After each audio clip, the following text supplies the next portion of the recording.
Hello there, and welcome to the special Halloween episode of the Beyond Paranormal Investigations podcast. I'll be your host, Nathan Smith. Now, for this episode, I didn't have anyone to actually come on and tell a story, so I have a few stories myself to tell, along with some other topics that we're going to do here. Now, this first story goes back a few years. I think it was 2011. Me and a few buddies of mine had the bright idea that we were going to go into this deserted house and video and taking video camera, take some digital pictures and do a little audio recording. Just doing a little investigation of the place, just for kicks and giggles. But what we stumbled upon there was a little bit more frightening than just a ghost. When we stumbled in there, the place was deserted. Everything that had been left behind was just scattered about everywhere. The place looked totally trashed. And then we went upstairs and we found a meth lab actually sitting up there, which brings me to my point for telling this story is, if you're ever going to go out on an investigation and search a place, take audio or video, make sure you have permission to be there. Because if we had stumbled upon one of the people that were running that meth lab, we could have been shot or worse, killed for our own stupidity. Make sure you have permission to be somewhere when you go there. I have another story where it's not really a story, it's just kind of a funny thing that happened to us. We were, same group of friends, we were out doing an investigation at an old cemetery near a church. Well, I'm not exactly sure where this was at, but we had our camera with us, and we heard a rustle behind us. It was just after the guy holding the recorder had said, "Is there anyone out there that would like to get in contact with us?" Then we heard a rustle in the bushes, and we turned around, and when the light from the video camera had just touched the corn stalks, we saw an armadillo just running across into a cornfield. And it just startled the crap out of us. We weren't expecting that at all. And there was another little incident. This was very interesting. I'm not exactly sure how I would explain what or how this happened. But we were riding to this old school somewhere. I believe it was in Kentucky.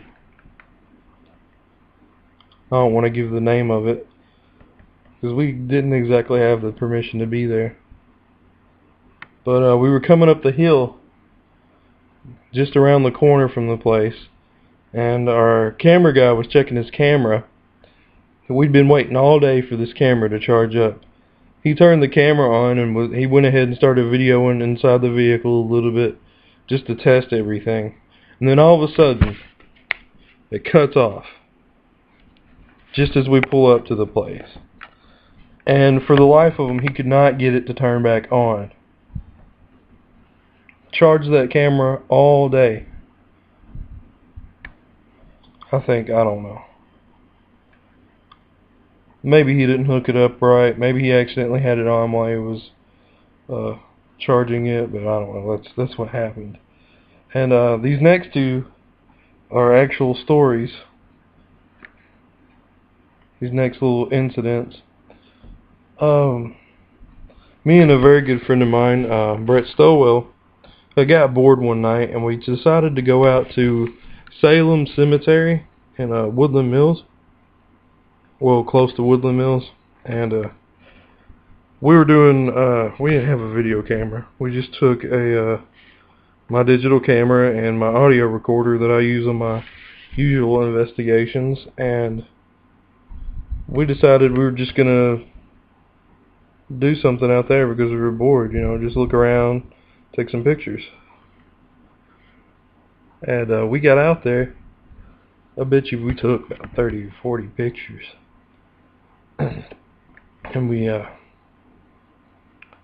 took the recorder out there with us, the audio recorder. And, you know, we didn't even have a chill or nothing, you know. You know how sometimes you get that feeling that you're not alone, something's there with you. We didn't even get that feeling. But we went back to the house, to my house after this. And I usually don't view the pictures until after the investigation. Now I can really sit down and take a look at every single one of them and take my time. And the same with the audio recording. But I was going through the pictures and I found this one picture that I took where I was standing right in the middle of the driveway of the cemetery. And it looks like smoke. We got a picture of an apparition, but it looks like smoke, and everyone thinks, you know, oh, we all were just smoking. Somebody was blowing a cigarette smoke out there. Well, we didn't even have cigarettes. That's one of the reasons why we're out there, is because we were so wound up and bored that we just needed to get away and think about something else. But I can show you all the picture. I can have it posted up, like a link or something. Posted up. But it looks like smoke coming up from the side of the camera. Just going straight up. It's a very interesting photo. It's just the shape of it and the color of it. It makes me question, you know, what was it? I don't really think that it was breath. Some people thought, you know, it was wintertime and, you know, you can see your breath and sometimes it looks like smoke. But this was a lot thicker than that. It would have had to have been extremely cold to make this look like that. Oh yeah, there's another thing I wanted to discuss is there's this mirror that I got from a friend of mine that's said to contain the spirit of an evil witch inside of it. It's one of those little makeup mirrors, you know, it's got the little powder puff in it. And I got it wrapped up and it's sitting in my room in a box. I'm going to put pictures of that up there. And I'm going to try to find more information on that story and post that up as well. And, well, one of the things I was really excited about this episode for was I was going to do a little review on a couple of these new horror movies that have been coming out recently.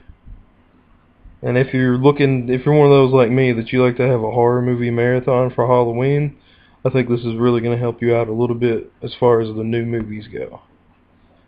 The first one I've got listed here is The Curse of Chucky. Some of you may have seen The Bride of Chucky and The Seed of Chucky, which they were a little disappointing in the horror department. They were kind of funny. But this goes back to the horror. This isn't a comedy like the last two were, and it's really good if you get a chance to watch it. I don't want to reveal too much about it because I don't want to spoil it for you, but it's good. You need to look into it. Trust me. And Nothing Left to Fear. I'm pretty sure y'all have heard of this one. Starring Jennifer Stone from Wizards of Waverly Place. Yeah, this is a very surprising role for her. You would not expect her to play this character at all. Also, I think this was the one that was, I don't know if it was directed or produced by Slash from Guns N' Roses. I think that's the band he's with anyway. But anyway, on to the next one. We got The ABCs of Death. This one actually came out last year, I believe. And it's very interesting. What it is these guys, these directors, were all brought together, and 26 of them, one for each letter of the alphabet. They were each given one letter from the alphabet. They had to make a word with that letter, and then they had to create a story based on that word that had to do with death. Some of them are pretty wacky and kind of off the wall. Some of them are actually really good. But, you know, I'll just let you decide. It's definitely looking into. It's definitely worth looking into. Now, The Conjuring. I've been hearing a lot of people talk about this one online, actually, on Facebook. Somebody the other day tried to tell me that it wasn't scary. If you know how paranormal investigations normally go, and what is usually realistic as far as a case goes as to what normally happens, this is one of the most realistic paranormal investigation films you will ever see as far as realism. I think the second one I would have to say would be Insidious, is really close. And of course Paranormal Activity. The whole series there is good for that. Texas Chainsaw. I've been hearing mixed things about this, but personally I liked it. I think it's worth looking into. It's worth watching. The ending was probably the best ending I've seen out of any of the Texas Chainsaw movies.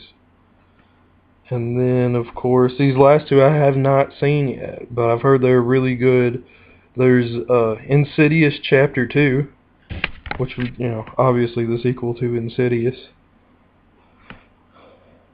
And, you know, if you saw how that one ended, then, you know, you kind of knew that there was a second one coming. I Spit on Your Grave Part 2. I don't exactly know how this will work, because unless they use a completely different set of characters, because I thought she'd killed everybody in the first one at the end of it. Hope that didn't ruin too much for y'all that hadn't seen that one. Oh yeah, here we go. I got a list of my top 10 horror movies. Alright. For number 1, I've got... Wait, no, alright. Take that back. Let me start at 10. And then we'll count down to 1. For number 10, I've got Hellraiser, Hellworld. Number 9, The Fourth Kind. Number 8, The Amityville Horror. The Ryan Reynolds version, not the old 80s. No. No. Number 7, The Hills Have Eyes. Number 6, I Spit on Your Grave, Part 1. Number 5, Freddy's New Nightmare.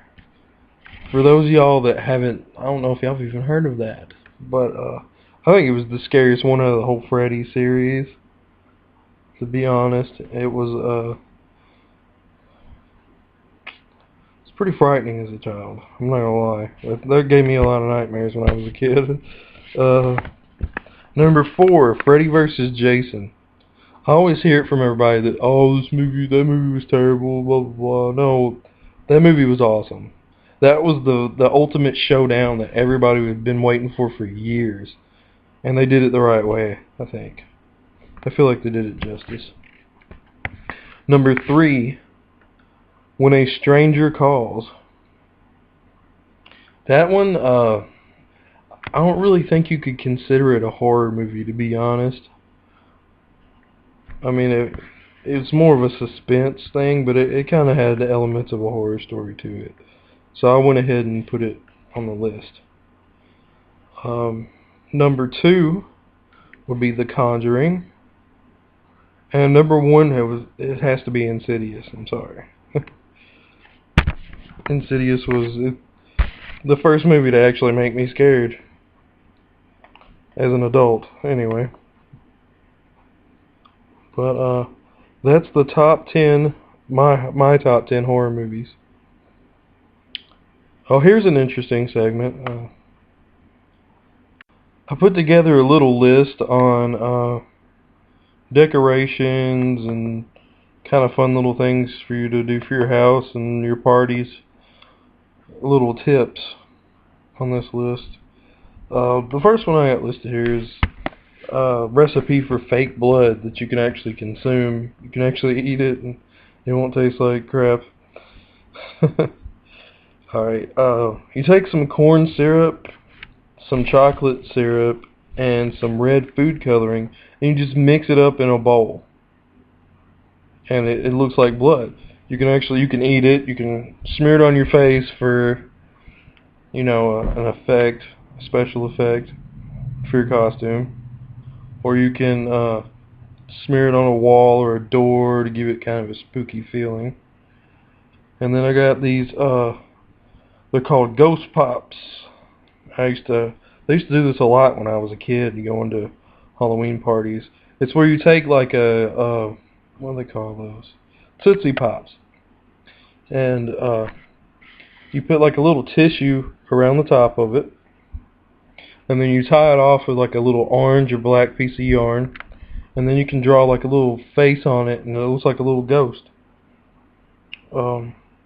This is something that I went through about a week ago, as far as decorations. Black lights. What not to buy. Okay.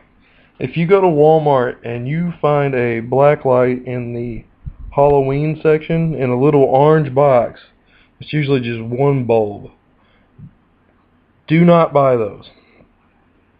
Because you'll get them home and you'll twist them in, and they're the dimmest light you've ever seen. It's not even a black light. What they do have is the Power Save light bulbs. The ones that swirl around. They look like little soft serve yogurt. The black lights in those are a lot better. They actually work like an actual black light. And that's really what I would recommend for that. Fog, like for a fog machine, and if you don't have a fog machine, just take some dry ice, get a pan of warm water, and just throw the dry ice off into that, and it'll create fog throughout the room.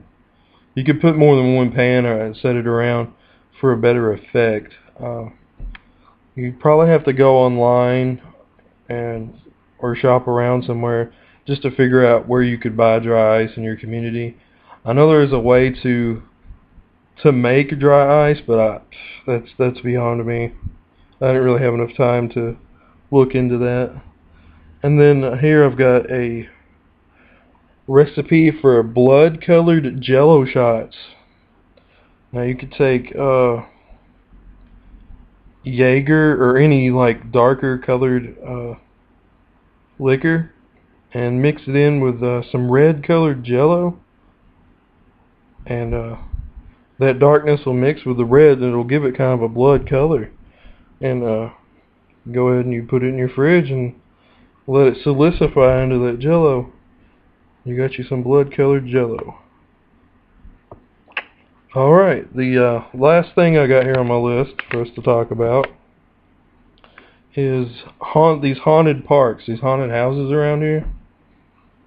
I don't know whether they keep Talon Falls in Paducah or if they move it year from year, but Talon Falls is a really good one to go to if you get a chance to check it out. They are a little expensive, but it's not like one of these little haunted houses where you go in it and you're there for 5 minutes. When I went in, we were there for at least 30-45 minutes. It took that long to get through it. So it was definitely worth the money to go in. I know that Casey, Kentucky, they used to have one at a church up there. I'm not sure if they're still doing that this year. So don't hold me to that, but go online, look for that. The Fear Factory, it's open every year. I have yet to go to this thing, but from what I've seen and from what I've heard, it's mostly just a bunch of teenagers dressed up in masks from Walmart. I can't stand that. The glow-in-the-dark mask. How are you going to scare somebody with a glow-in-the-dark mask? Anyway, I've heard it's good. I haven't went into it myself, but I don't really think it's something I'd like. But you can check it out. Last time I checked, they were about $15 a ticket. I may be wrong. The price might be cheaper than that, but that's another one that you could look into. That's about it. And remember, guys, if you have any stories to share with us, if you would like to be a guest on the show, if you have any questions, or if there's a topic you would like to hear discussed on the show, you can reach me at thebeyond_pi@hotmail.com. That's all lowercase letters. Again, thebeyond_pi@hotmail.com. Or you can join my group on Facebook, The Beyond Paranormal Investigations. Good night, and thanks for listening, everybody.